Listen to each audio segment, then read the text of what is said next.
இன்றைய செய்திகள். தமிழக அரசியல் மற்றும் அரசு செய்திகளின் தொகுப்பு. ஒரு பார்வை. முதலீட்டு தளத்தில் தமிழகம். அமைச்சர் கீர்த்தனா முன்னிலையில் ஹிட்டாச்சி நிறுவனத்தின் ரூபாய் 1000 கோடி மதிப்பிலான முதலீட்டு ஒப்பந்தம் கையெழுத்தாகியுள்ளது. இதன் மூலம் சுமார் 1000 பேருக்கு வேலைவாய்ப்பு கிடைக்கும் என எதிர்பார்க்கப்படுகிறது. அரசியல் விமர்சனங்கள். அமைச்சராக பொறுப்பேற்ற பிறகு அரசியல் ரீதியான விமர்சனங்களுக்கு பதிலாக பணிகளில் கவனம் செலுத்த வேண்டும் என திருமாவளவன் குறித்து மாணிக்கம் தாகூர் கேள்வி எழுப்பியுள்ளார்.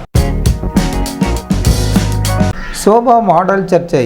திமுக தரப்பிலிருந்து முன்வைக்கப்படும் விமர்சனங்களுக்கு பதிலளித்த திருமாவளவன் அரசியல் களத்தில் வெளிப்படையான கருத்துக்களை முன்வைப்பதில் தனக்கு இருக்கும் தயக்கத்தை வெளிப்படுத்தியுள்ளார். இடதுசாரிகளின் பார்வை. தற்போதைய அரசியல் சூழலில் திமுக மற்றும் அதிமுக ஆகிய இரு கட்சிகள் மீதும் தங்களுக்கு சந்தேகம் இருப்பதாக மார்க்சிஸ்ட் கம்யூனிஸ்ட் கட்சியின் சண்முகம் விமர்சித்துள்ளார். நீதிமன்றத்தில் திமுக.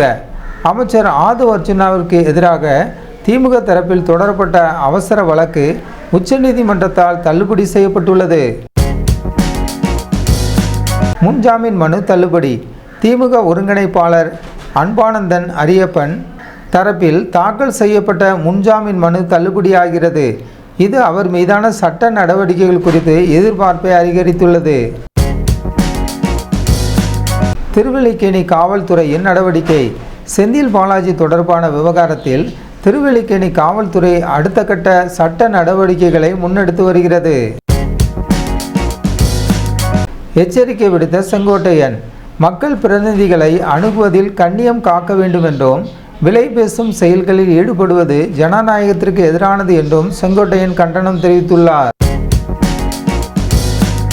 அரசின் புதிய முயற்சி.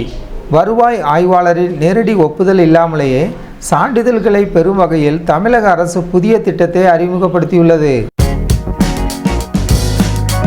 வைகோவின் கருத்து.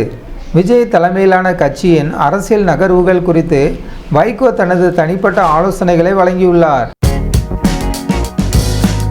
திருச்செந்தூர் முன்னேற்றம். அமைச்சர் ரமேஷ் கூறுகையில், திருச்செந்தூர் பகுதியில் தற்போது முன்னெடுக்கப்பட்டு வரும் மேம்பாட்டு பணிகள் விரைவில் நல்ல மாற்றத்தை கொண்டு வரும் என உறுதியளித்துள்ளார்.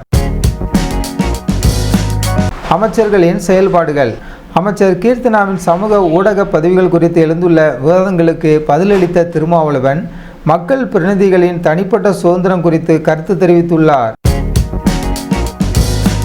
நீதிமன்றத்தின் கேள்வி.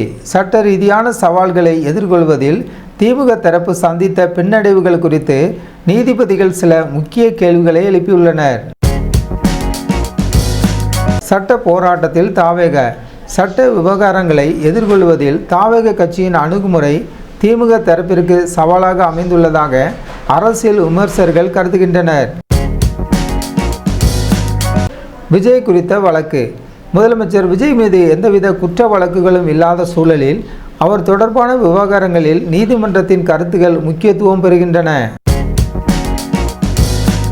முதல்வர் அலுவலகத்தின் கட்டுப்பாடு. அமைச்சர்களின் தேவையற்ற ஆய்வுகளை குறைத்து மக்கள் நல பணிகளில் கவனம் செலுத்த முதல்வர் அலுவலகம் அறிவுறுத்தியுள்ளதாக நிர்மல்குமார் தெரிவித்துள்ளார். முன்ஜாமீன் கோரி மனு. தாவேக எம்எல்ஏ உடனான விவகாரம் தொடர்பாக செந்தில் பாலாஜி முன்ஜாமீன் கோரி மனு தாக்கல் செய்துள்ளதாக தகவல்கள் வெளியாகியுள்ளன. தணிக்கை வாரியத்தின் உத்தரவு.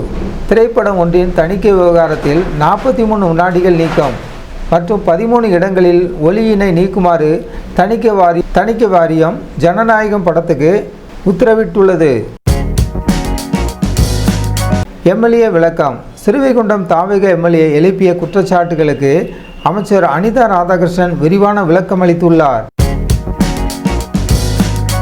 காங்கிரஸ் மாநில தலைவரின் நிலைப்பாடு.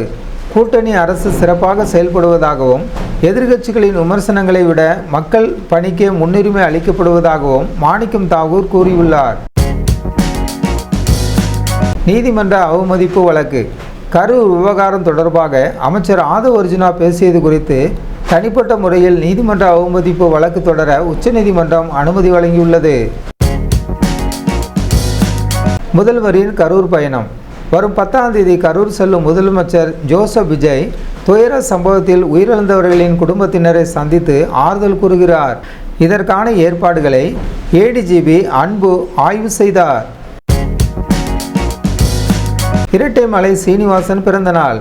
திராவிட இயக்கத்தின் முன்னோடியான இரட்டைமலை சீனிவாசனின் 167வது பிறந்த நாளை முன்னிட்டு தமிழ்நாடு அரசு சார்பில் மரியாதை செலுத்தப்பட்டது. தொழில் முதலீடு.